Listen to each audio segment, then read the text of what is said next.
Again, my name is Nolan Grace, so I'm a senior solution architect at Lightbend. Please follow me on Twitter, and if you're trying to look at any of the code that I show or talk about throughout this session, you can find it on GitHub. So being a solution architect at Lightbend has given me a really great lens to both work on some of our open source projects at Lightbend, as well as talk with a huge range of organizations from small companies to big companies and see what they're doing in, the Scala/reactive ecosystem. And so I've been able to get a really, interesting lens into the landscape of what's happening with a lot of technology right now and what are a lot of different organizations' challenges. So, with that said, not everyone is aware of Lightbend. I think in this community, a good number of people are, but just kind of a quick introduction. Lightbend is the organization, the commercial entity behind Scala, the programming language, as well as, the main commercial organization behind a lot of open source projects such as Akka, Play, and Logum. But specifically today, we're going to be talking about Cloudflow, which is Lightbend's fast data streaming tool running on top of Kubernetes. So why did we decide to build this new tool?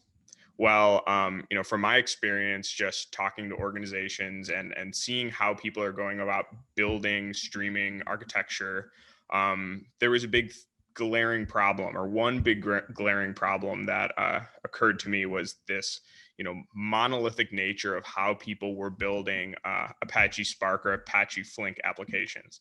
A lot of organizations will certify Apache Spark or Flink as a tool that can be used, and then all of a sudden that becomes the only tool to solve streaming problems in the toolbox. And so, people are just using Apache Spark for every single streaming problem. And, the nature of how you build Spark applications and deploy Spark applications, people started to build them very similarly to how you would build, code on a COBOL mainframe. And that is this giant monolithic hunk of code that needs to be deployed as this giant application. And it really wasn't taking advantage of a lot of the microservice best practices that we've developed over the last 10 to 15 years. Beyond that, once organizations were able to move past that piece and realize, okay, well, I should be, this streaming, when I start building streaming applications, we should break them down into smaller independent applications, take advantage of microservice best practices where they're necessary. And, this started to cause some problems. So Lightbend had a product called the Fast Data Platform, and we ran into a lot of projects that had this type of topology, where all of a sudden you have a large range of microservices, and in between each of those microservices, you're going to use some sort of data backplane like Kafka. Some of the microservices might run on Kubernetes or straight up AWS instances. Spark may be running on DCOS or Mesos, and there's all of these problems that are now no longer associated with application business logic, but much more focused on plumbing and application topology. So now your developers are much more focused, or spending a lot more of their time worrying about connecting things together as opposed to building services that better serve your users. And so this is another huge issue with building complex streaming applications. And these are really the reasons, the things that we were seeing in the industry, which made us want to build this open source project, Cloudflow. So before we get into all of the specifics of Cloudflow itself, I want to set up the groundwork. So there's a lot of technologies in Cloudflow, and everyone in this, watching this session may be familiar with most of these, but just to make sure we're all on the same page, do a quick summary of kind of all of these tools that are involved with building Cloudflow applications. So first, we've got Apache Flink and Spark. And so I'm going to group these together for the sake of time. And I'm well aware that there's a lot of big differences between these tools, but they're more closely related than some of the other ones. So Apache Spark and Flink are both exceptional tools for processing streaming data. They have different ways of going about processing that data, but they're really good at very specific operations, specifically windowing and aggregation, taking a ton of data from a pipe like Kafka or something like that, and being able to move all that data around nodes, be able to bend and twist it. This is where both Apache Spark and Flink really thrive. And to help people understand windowing and aggregation, as I mentioned, we have messages that are coming in on one side at some speed, and we want to look at a specific window of data for the last hour. I want information about I want to group data by user ID and location. I have the beginning timestamp, and I want to sum over that hour of how much money people spent at these specific locations.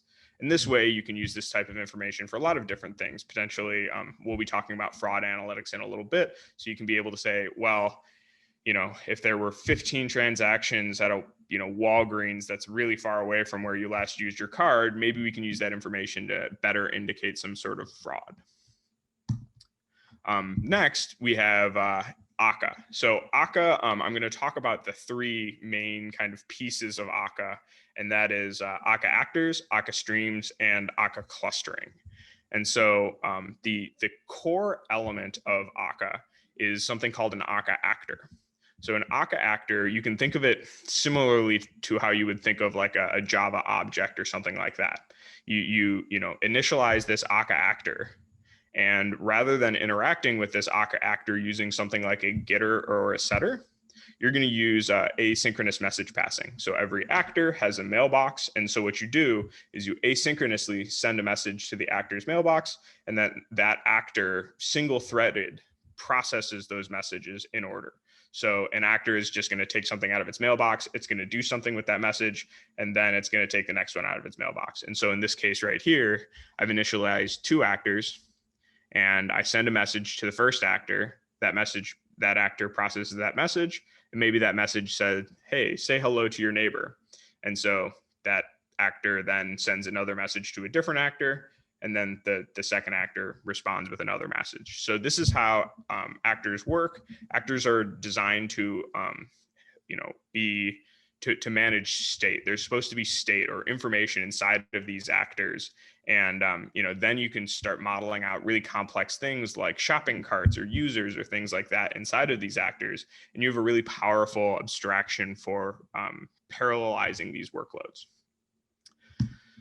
Built on top of Akka actors is something called Akka streams. And Akka streams, as compared to Apache Spark or Flink, is an extremely lightweight streaming protocol. So Akka streams is really designed from it's designed from the ground up to be this back pressured reactive stream. So the goal is that we have this source. Maybe we were reading information from Kafka. We've got a flow. We're filtering out maybe bad data, and then we've got a sink where maybe we're sending a REST API call to some other service. And so in a back pressured stream, rather than having this push-based model where data is being pulled from Kafka and then pushed downstream, and in that case, you have to worry about maybe this flow stage is really slow, a lot slower than the source, and then we have to worry about how do we buffer things in between here? How do we make sure that lower or slower downstream operators aren't overwhelmed? In the case of a back pressured stream, it's all pull based. So your downstream operators, when they have CPU cycles to do work, when they're available, then they send they request upstream, hey, give me more work, and then the source will provide more work. And that, using this model, you have a really efficient way of distributing CPU or memory resources.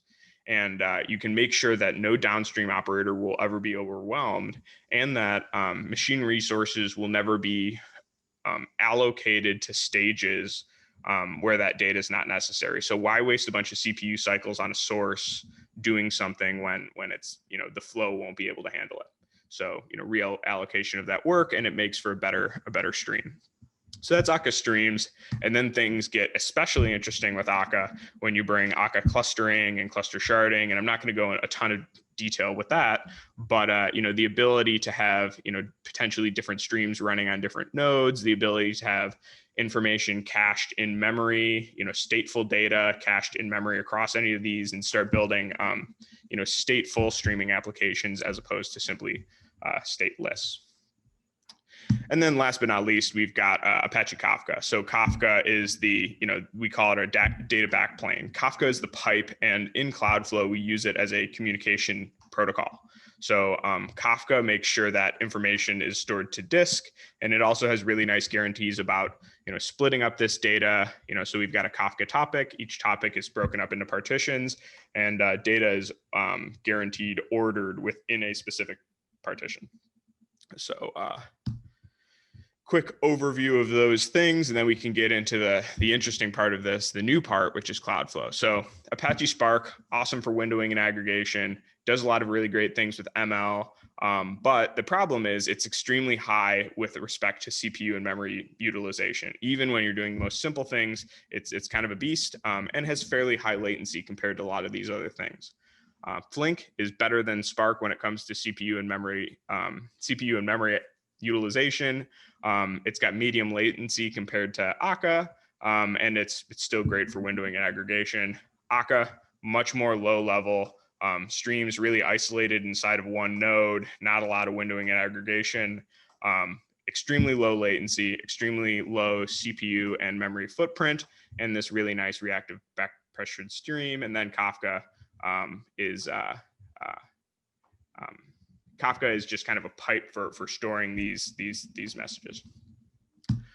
So so now that we have all these pieces, and we've talked about all of the tools that you could be using in to build your streaming applications, well, the Cloudflow is really built to give you the ability to use the right streaming tool for the job, less boilerplate code, so less Docker files, less Kubernetes YAML, less the Spark code to read from Kafka or write to Kafka or serialize or deserialize. We've got more microservice best practices and significantly less worrying about the plumbing of our application, much more focus on use the right streaming tool and write the business logic, and just as much acceleration on those pieces as we could possibly deliver.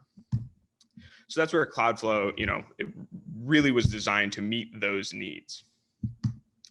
So breaking down Cloudflow into how to actually use it, and what are the important pieces to be aware of when you start using it. So Cloudflow has two most important features. It's got an API for developing your application in your IDE.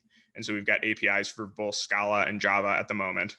And then it's a Kubernetes operator for deploying this application into Kubernetes. So an important part of Cloudflow is there is a hard dependency on Kubernetes. Cloudflow is designed for getting Cloudflow applications. The Kubernetes operator is designed to get these Cloudflow applications running in Kubernetes as quickly as possible.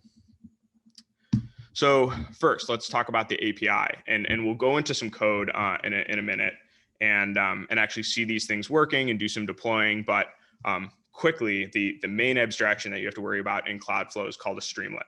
So a streamlet is this independently scalable stream microservice. And the first thing you have to do to build a streamlet is decide what kind of engine you want to use. So Spark, Akka, and Flink are the three streamlet types that we currently support. Let's say we're going to we've decided on Akka. The next thing we have to do is define how does this streamlet communicate with the outside world? What are the inlets? So you can have, between 0 and, many inlets. You can have, between 0 and many outlets. So that's the data coming in, the data coming out, and the data has to have a specific type. So here we've got, we have data coming in as blue rectangle. We have data coming in as green triangle. And then you have to write the business logic that converts these data types into, an output message of, orange circle. And everything that you do inside of this Streamlet is 100% your standard Akka Streams API or pure Akka. You have the complete world of Akka available to you inside of this Streamlet.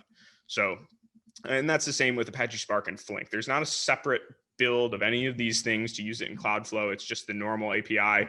Cloudflow is just giving you abstractions on top of those APIs to make a lot of these problems easier. So now that you've defined your Streamlet, you have to connect it to the rest of the world. This is what we call blueprints. So you define how data goes from, we want our data to flow from this Streamlet into this Streamlet via, these outlets and inlets connecting. And Cloudflow will actually guarantee strong typing on compile time for your applications that are being deployed into Kubernetes. And if you hadn't caught on already, each one of these lines when deployed into Kubernetes is actually going to be a Kafka topic. So each one is going to be its own independent Kafka topic, and Cloudflow takes care of provisioning those Kafka topics for you as well. Last thing, I always, this can be a little confusing, but just because a Streamlet doesn't have a defined inlet or outlet doesn't mean that you can't pull data from somewhere else. You can, just like in normal Akka, you can subscribe to an external Kafka topic or read from a JDBC database or provide a REST endpoint. The full world of Akka is available to you, on your Streamlet. So you can take advantage of that and, pull data from many sources, one source, and then, bring it into this Cloudflow Streamlet. So let's actually look at something working. So over here, this is, so this UI right here is our, it's a commercial tool from Lightbend for monitoring Cloudflow applications. So I should be very clear. You can deploy Cloudflow applications into Kubernetes using the pure Cloudflow open source. But to use this monitoring UI, it requires a subscription, but it is a good interface to be able to see, these things working. So we'll look at this one first, real quick. So I have many, 3 different Cloudflow applications deployed, and from these applications, we can drill into one of them. And here you can see our Cloudflow blueprint. So the Cloudflow blueprint, you actually, when you define on compile, in your IDE, but we're able to actually see what's happening here from a deployed application running on Kubernetes. So we've got a bunch of different Spark Streamlets. They're communicating with a Kafka topic, and then we've got Akka Streamlets. And each one of these circles is, each one of these Streamlets is its own Kubernetes deployment. So it's an independent microservice that's running on its own. And by using Cloudflow to build this application and monitor it, we're able to have more of an eagle-eye view of what this complex streaming workload looks like. And we're able to see, information at the top level, what's coming into this app, what's leaving the application, and we can identify bottlenecks and issues or problems very quickly just by looking at these visualizations. And then we're also able to monitor something called consumer lag. And we don't currently have an auto scaler for consumer lag, but hopefully it's something we build in the future. To be able to say, for a specific Streamlet, how many records are you behind in processing, and how should we scale any of these in order to, better deal with the total throughput. So that's a kind of a quick intro into one of our Cloudflow Streamlets, and I will actually, if I can minimize this window somehow. We can look at some code real quick. So when you're developing this might be a little small, so I will make the code bigger. When you're developing a Cloudflow Streamlet, like I said, I talked about those steps that you need to do. I want to go to this one. So this is a Cloudflow Streamlet built in Scala. And in order to, the first thing you do is decide what type of Streamlet that you're building. So I'm building an Akka Streamlet. So I extend the Akka Streamlet. Then, as I mentioned, inlets and outlets. How are we talking to the outside world? So we've got Avro inlets, Avro outlets. So we've got messages of serialized avro of type customer transaction model descriptor coming into this streamlet. And then what's going out of this streamlet is actually a scored transaction. So this app that we're looking at is a fraud detection app that's taking in credit card transactions and new models and actually doing ML on those models to be able to, doing ML on those transactions to be able to decide whether or not it's potentially fraud. And then once we've defined this shape for our streamlet, we have to define the Akka streams logic for how we go from those sources into that sync type. And for those of you familiar with Akka streams, it's a pretty, this is a this source with committable context is something that comes from Cloudflow, but it's just a standard it's a standard Akka source. And then we can write, in this in this flow right here, it's just normal Akka streams code.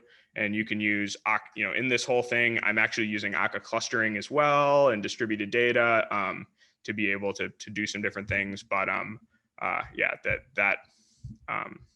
the flow code is down here. So what I'm doing is I've got a model server actor. I'm doing an ask to get a score back from the model server. So I send it a transaction message, and then I get a response of whether or not it's fraud, and then I move that forward in the application.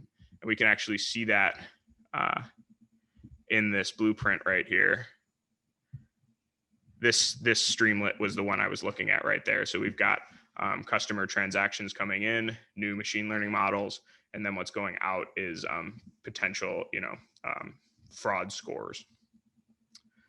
So that's a kind of a quick overview of building a, I'm sorry, I should also mention, this is what one of our blueprints looks like. So the one we were looking at a minute ago is the fraud detection. So we define these streamlets up here in our blueprint. We've got our fraud detection streamlet, and it points to this specific Scala class. And then down here, we define kind of the interaction with, how things communicate. So for our transactions, here's fraud detection. So for this fraud detection topic, we've got the fraud detection streamlet results are being produced into the topic, and then the fraud report, ingress is consuming from that Kafka topic. So this is really, the blueprint is what you use to stitch all of these streamlets together and actually make, this higher level view of the application. So sorry, I'm seeing everybody's messages up there. Sorry, I'm not getting to them. I have a few more things I want to talk about, not an enormous amount of time. So we'll come to them all in the questions session afterwards.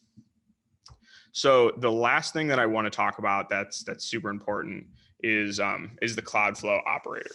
So you install this Cloudflow operator in Kubernetes, and you give it access to do things like create namespaces, create deployments, and all the kind of management and deployment things that you need for your Cloudflow applications. And this, this way of deploying applications, giving an application context to these operators is really, really powerful. So, so after I've built my entire app, the stages that I would use to actually deploy it. So I can run it local. I can run the entire streaming topology in, locally on my laptop, which is really useful. I can build the app, including all the Docker containers. So I'm able to build this complex streaming application without writing a single Docker file or a single line of Kubernetes YAML. And then I'm able to deploy using just kubectl Cloudflow Deploy, and then this little deployment manifest that's built, that's created by the build file or the build statement. And last, if you wanted to scale things out manually, you could do it using just the kubectl Cloudflow Scale command. So let's see this all get done real quick. So I can do kubectl Cloudflow. I'll make this bigger. Maybe that's okay. kubectl Cloudflow list, and that's going to give me a list of all my Cloudflow applications that are currently running in Kubernetes. I'm going to do undeploy, and I'm going to undeploy that fraud detection application. And so now it's undeployed. If we go back to our UI, we should be able to see that it's spinning down, and it should get cleared out in a second. Yep, there it goes. So then if I was, this is a clean build and I just want to go deploy it into production, the first thing that I want to do is I want to test it locally. So I'll do sbt run local, and this is it's going to compile the application, compile all of my Avro schemas into Scala classes so that I can use them. It's going to build all my jars, and it's also going to read my my blueprint that I defined and make sure that it's strongly typed and correct, so that there was a statement right there that said blueprint verified. And so it checked to make sure that the types of data that were coming out of specific Streamlets lined up with the front end of those Streamlets. So this is that, this is the run local topology that gets generated. So we've got our Streamlets, we've got our Kafka topics, and all the way through the entire application. And then I can come down here and see, so all of the information. So all of those Streamlets and all the Kafka topics and Spark and everything are running on my laptop right now. So I can go into this log, and it's going to be an absolute mess because there's just a lot going on right there. So I can go into this file and I can do tail. There's the Akka logs, and there should be there's a Spark log in there too. I don't know if that one actually prints anything though. Yeah, a little bit of Spark stuff. So that's me running it local, and now I'm ready to deploy into production. So I just clicked enter to end this run local. And so I want to do sbt build app. And so sbt build app is going to do a lot of the same things. It's going to build the jars, check the blueprint, but then it's also going to build a Docker container for each one of my Streamlets. And it's going to push that Docker container to the repo that I've kind of designated in my application. So right down here, I've got my target environment .sbt. So it's pushing to this Docker repo. And then when I'm ready to deploy, it'll actually give me the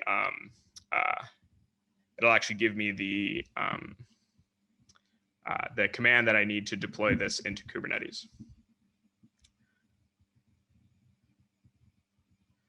So luckily, all these Docker pieces should be pretty quick because I've already put all these images up in this repo. But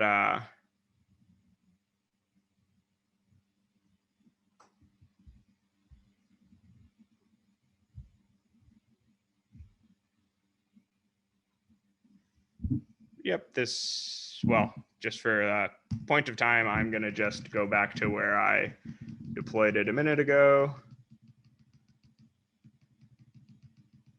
And it appears to be back pretty far. There we go.